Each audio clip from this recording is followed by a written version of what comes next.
ይህንን ቪዲዮ ከምስራቅ እስከ ምዕራብ ከሰሜን እስከ ደቡብ ያሉ ሁሉም ኢትዮጵያውያን ቢያዩት እንዴት ደስ እንደሚለኝ።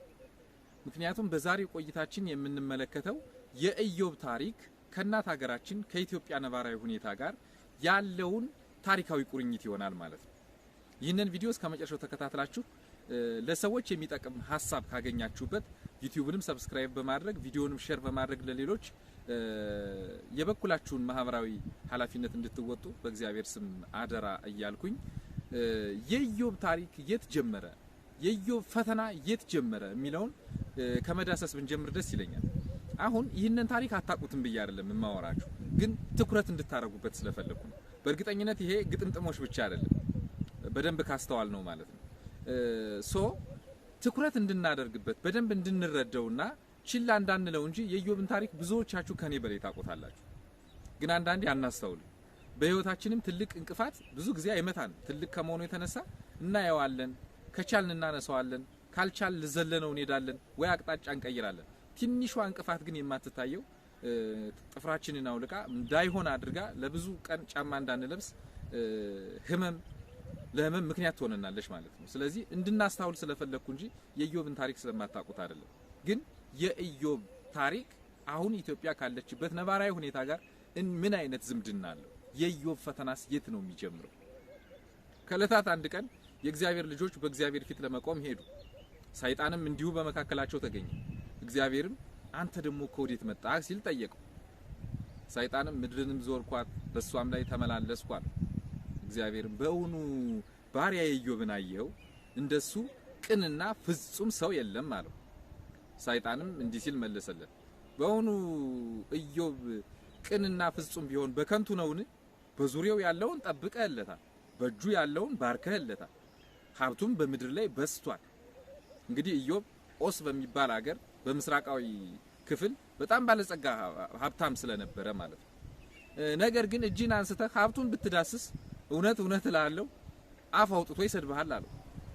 እግዚአብሔርም ኢዮብን በደንብ ያውቀው ስለነበረ በደንብ የጸና እንደሆነ አውቆት ስለነበረ ኢዮብን አትንካ፣ በሀብቱ ግን ስልጣን ሰጠውሃል።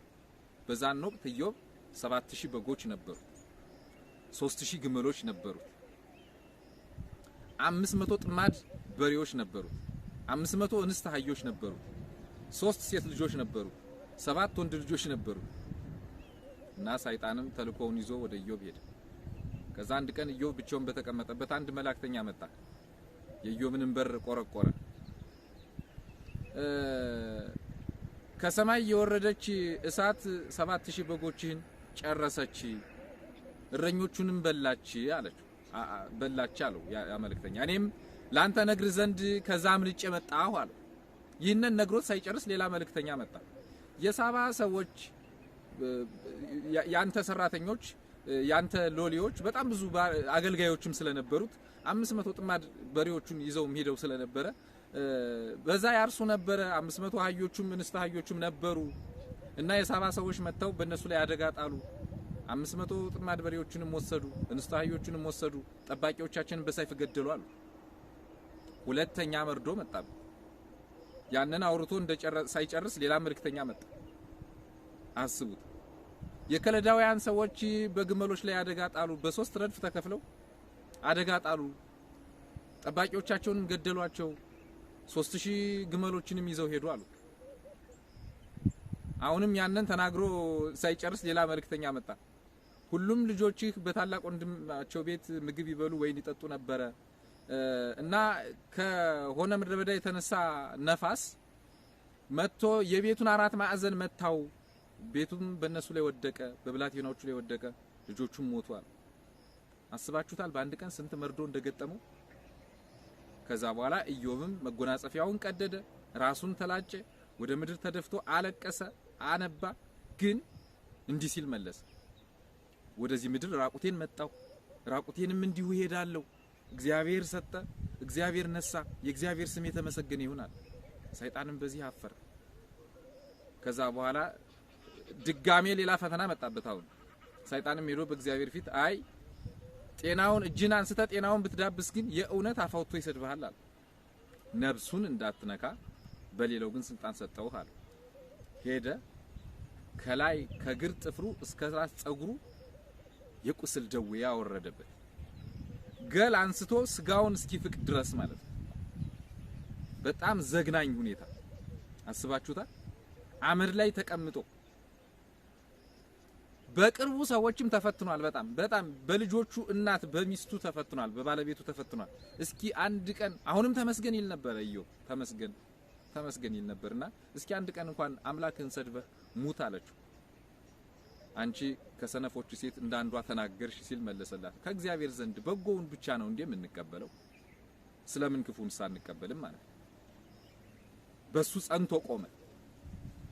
ከዛ በኋላ እንዲህ መሆኑን ያዩ ጓደኞቹ ከበፊት የነበሩት ጓደኞቹ አንዱ ኤልፋዝ የሚባል ሌላኛው በልዳዶስ የሚባል ሌላኛው ሶፋር የሚባል ጓደኞቹ ሊጠይቁት መጡ። ኢዮብን ጥየቃ የደረሰበትን ነገር ሰምተው ማለት ነው። ከዛ ሲመጡ ኢዮብን በአካል አለዩት፣ ከደረሰበት መከራ አንፃር አለዩት። 7 ቀን 7 ሌሊት አብረው ተቀመጡ፣ ግን ትንፋሽ አላወሩም። በውስጣቸው ኢዮብ ኃጢያተኛ ስለሆነ ነው እንደዚህ የሆነው ብለው ይኮንኑት ነበርና ከኃጢያተኛ ሰው ጋር ላለማውራት ዝምታን መረጡ። ኢዮብን በሰባተኛው ቀን በጣም አዘነና የተወለደበትን ቀን አፍ አውጥቶ ረገመ። አምላኩን ግን አላማረረም፣ አምላኩን ግን አልሰደበም፣ በአምላኩ ተስፋ አልቆረጠም። የተወለደበትን ቀን ረገመ። ቀጥሎም አንድ ነገር ተናገረ። ስለ ጨለማ ብርሃን ህይወታቸው መራራ ስለሆነባቸው ሰዎች ስለምን ህይወት ተሰጠች አለ። ያን ጊዜ ኤልፋዝ ከውስጡ ያለውን አወጣው። ሰው የዘራውን ያጭዳል፣ ለበጎ ሰዎች እግዚአብሔር መጥፎ ሆኖ አያውቅም። ከላይ በጎ በውስጥህ ግን ኃጢያተኛ ብትሆን ነው። አንተ የዘራውን ነው ያጨድክ ያለው፣ ስለ ኃጢያት ነው ይሄ የተፈረደብህ ብሎ በሐሰት ወነጀለ። በልዳዶስም በተረው ሶፋርም በተረው ተናገረ። ከዛ በኋላ እንዲህ ሲል መለሰላቸው እሱም ማለት ነው፣ አረ እናንተስ ምን አይነት አድካሚ አጽናኞች ናችሁ? እስከ መቼ ድረስ ነው በቃላችሁ የምታደቁኝ? ምን አለ በምድር ላይ አንድ ክስ በተገኘልኝ አለ። ይሄን ሲላቸው ደነገጡና ዝም አሉ። እና አንድ ኤሎሄ የተባለ ወጣት መጥቶ የኢዮብ ፈተና ከዚህ በላይ በበዛ፣ ምክንያቱም ኃጢያተኛ ነው፣ በእናንተም ላይ እጁን ያጨበጭባል፣ ፍጹም ሰው እንደሆነም ይናገራል፣ ከዚህ በላይ መከራና ስቃይ ይገባዋል ምናምን ብሎ ሲናገር የኢዮብ ልብ በውስጡ መንደድ ጀመረ ይላሉ አባቶች። ያን ጊዜ እግዚአብሔር በንፋስ ድምጽ ተናገረው። በል እንግዲህ ወገብህን ታጠቅ ከኔም ጋር አወራለሁ ይላል። ምድርን ሳጸና የት ነበርክ ኢዮብ? ሁሉን ነገር ነገረው በቃ። እና ያም የደረሰበት ነገርም በኃጢያቱ እንዳልሆነ ነገረውና አንተ ካወክ ይበቃኛል አለሱ። አንተ ካወክ ለምን እንዲህ አረከኝ እንኳን አላለው። አንተ ካወክ በቂ ነው አለ ማለት ነው። እንግዲህ ከዛ ሁሉ መከራ በኋላ ነው ኢዮብ እንደገና 140 ዓመት የኖረው፣ እንደገና ህይወቱ የተባረከው። የሚገርመው 7000 በጎቹ 14000 ሆነው የተመለሱለት፣ 500 ጥማድ በሬዎቹ 1000 ሆነው የተመለሱለት፣ 500 ሴት አህያዎቹ እንስት አህያዎቹ እንደገና 1000 ሆነው የተመለሱለት፣ 3000 የነበሩት ግመሎቹ 6000 ሆነው የተመለሱለት። ልጆቹም እንደቀደመው 10 ልጆች ኖሩት። 4 ተከታታይ ትውልድ አየ። እና እንግዲህ እስኪ የኢዮብን ህይወት ከኢትዮጵያ ህይወት ጋር እናገናኝ። ኢዮብ ኦስ በሚባል ሀገር በምስራቃዊ ክፍል ይኖር የነበረ ባለጸጋ ነበር። ኢትዮጵያም እንዲሁ በዓለሙ ምስራቃዊ ክፍል የምትገኝ ትናንትና ባለጸጋ የነበረች ከአራቱ ልዕለ ኃያላን ሀገራት መካከል አንዷ ነበረች። ምስራቃዊነታቸው ያመሳስላቸዋል፣ ባለጸግነታቸው ያመሳስላቸዋል። የኢዮብ ፈተና እንዴት ጀመረ? ከሰይጣን ነው ምንጩ ሰይጣን ነበር፣ ምክንያቱ ሰይጣን ነበር። የኢትዮጵያ ፈተናስ አመለካከታቸውና አሳሰባቸው ሰይጣናዊ ከሆኑ ውስን ሰዎች ጭንቅላት የመነጨ ሐሳብ ነው ኢትዮጵያን እንዲህ ያደረጋት ያለ፣ እንዲህ መከራ ያሳያት ያለ። ቀጥሎስ ሀብቱ ባንድ ጀንበር አለቀ። የሳባ ሰዎች 500 አህዮቹን 500 ጥማድ በሬዎቹን ወሰዱ። የኢትዮጵያ የታሪክ መጻሕፍቶች፣ የብራና መጻሕፍቶች፣ የመጽሐፈ መድኃኒት ስንት ተወርሰናል፣ ስንት ተወስዶብናል። እንደ ሳባ ሰዎች የወሰዱብን ሀገራት የሉም። እንደ ከለዳውያን 3000 ግመሎችን እንደወሰዱት ሁሉ የኢትዮጵያ አንጡራ ሀብት የወሰዱ ሀገራት የሉ። ይሄ ታሪክ ከኢትዮጵያ ታሪክ ጋር የሚያቀራርበው የሚያዛምደው ነገር የለም። የኢዮብን በጎች ከሰማይ እሳት ወርዳ እንደበላች ሁሉ እረኞቹንም እንደገደለች ሁሉ እኛን ዘረኝነት አላቃጠለንም፣ ዘረኝነት አልበላንም። ወርቅ ላይ ተቀምጠን እየተራብን እየለመን እየተሰደድን አይደለንም። ቅርጥፍጥፍ አድርጎ ከሳቱ በላይ ዘረኝነቱ አልበላንም። የእውነቴን እኮ ነው የምላችሁ። ሁሉን ነገር ባንድ ጀንበር እንዳጣ ልጆቹን አጣ። ኢትዮጵያ ልጆቿን አላጣችም። በስደትም በቁመናችን ሞተን ያለን ስንት አለን። ምንም ሰው ሆነን ተፈጥረን ግን ከእንስሳ የወረደ ነገር የምናደርግ ምግባራችን ከእንስሳ የባሰ ስንት አለን። ኢትዮጵያ ልጆቿ አላጣችም እንደኢዮብ። እስኪ ራሳችንን እንጠይቀው። በጣም የሚገርም ነው። ከዛ በኋላ እነዛ ጓደኞቹ ሲመጡ ኢዮብን አለዩትም፣ አላወቁት። ዛሬ የቀደሙት አባቶቻችን እነ ኃይለ ሥላሴ፣ እነ ሚኒሊክ፣ እነ ጣይቱ፣ እነ ቴዎድሮስ፣ እነ በላይ ዘለቀ፣ እነ ፊት አውራሪ ገበየው፣ እነ ባልቻ ባሳፎ፣ እነ አብዲስ አጋ፣ እነ ዮሐንስ፣ እነ ብርጋዴር ጀነራል ኃይሌ መለሰ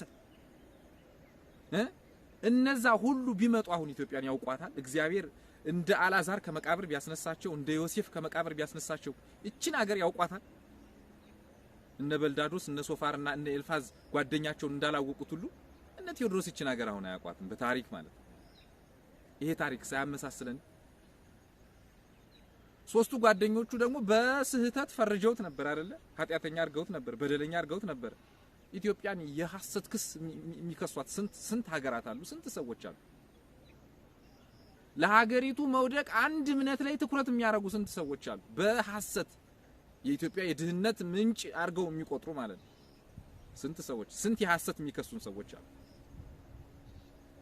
ይሄም ያመሳስለናል።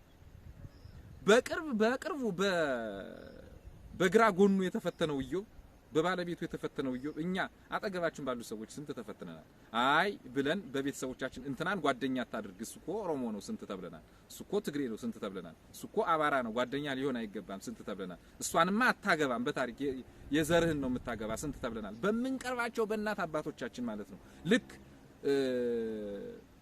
ኢዮብ በሚስቱ እንደተፈተነው ማለት ነው።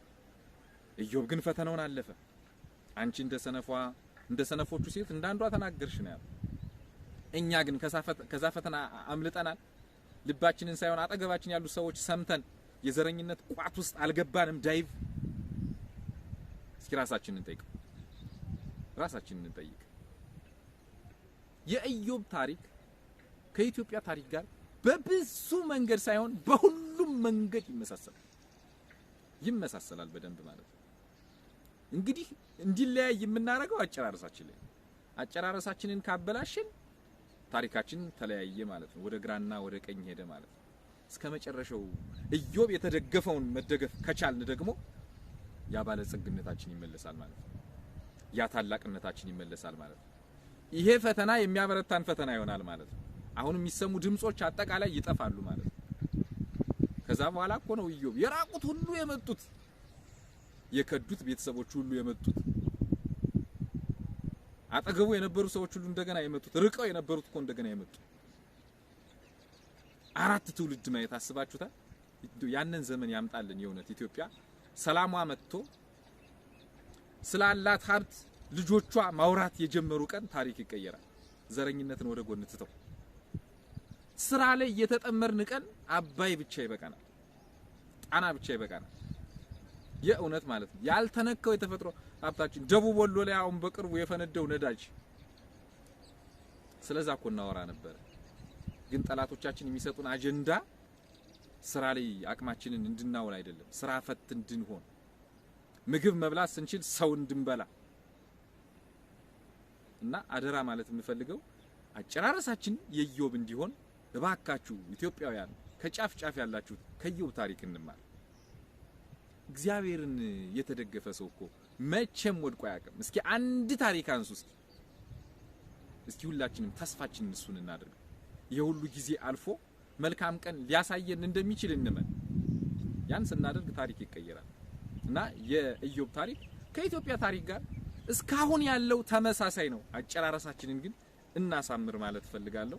ሳይገባኝና ሳይገባኝ ነው ይህንን ነገር ያጋራዋችሁ ያለውና ካለኝ ቁጭት ብሶት አንፃር እየሆነ ካለው አንፃር ነው እንድትወስዱልኝ ፈልገው አጣመም የተናግሬ እንኳን ቢሆን በእግዚአብሔር ስም አቃንታችሁ እንድሰሙልኝ አደራ ማለት ፈልጋለሁ። ስለነበረና አጭር ቆይታ የአባቶቻችን አምላክ የኛም አምላክ ስሙ የተመሰገነ ይሁን።